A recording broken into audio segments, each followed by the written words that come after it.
Ayoko na. Tama na ako sa Facebook, TikTok. Tita ko. Tingin-tingin siya sa akin. Bakit kalbo?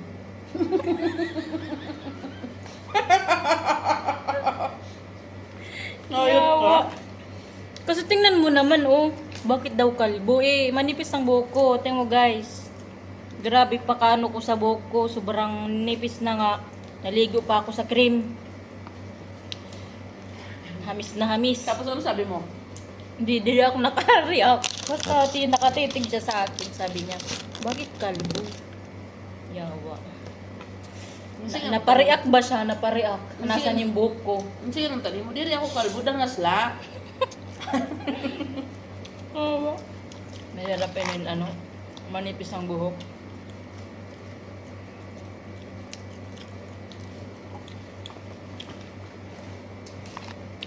May na ang kapit.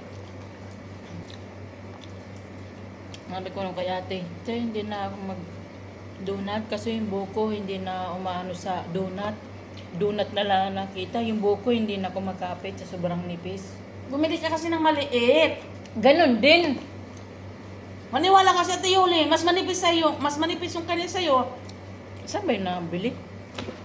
Sa ano? Sa...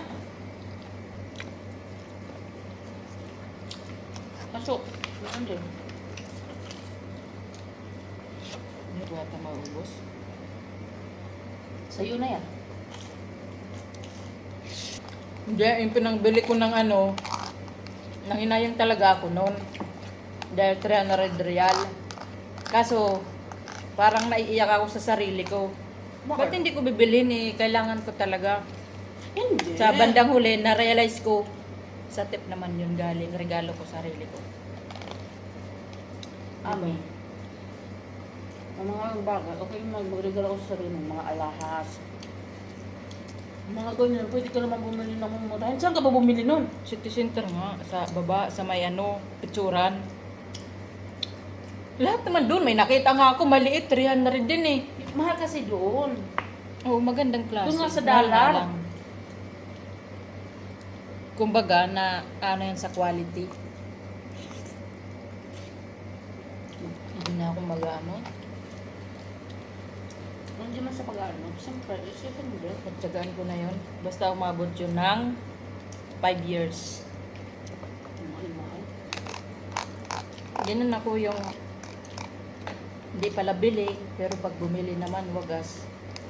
Sabon din. Wagas naman. Hindi ka man lang naghanap ng mura sa 85. Oh my God. Kami nga napipilitan pa kami sa 20. Kaya nga. Wala kasi sa online yung Tiger. Kainis. Naano ako dun na-scam. 10 real lang discount.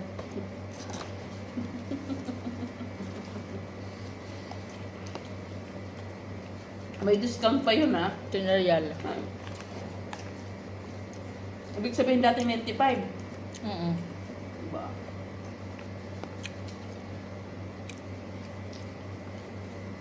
Naka 4 minutes na ako Hatiin ko yan, like 1 minute. Uwi, nakailang reels na ako.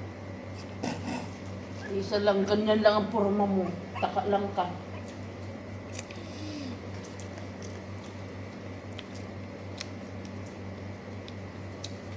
Ano ba yan guys? Ang hirap naman maging vlogger. Walang content. Doon yung vlogger binilan ko. Sabi niya, wala mang kwenta yung video ko.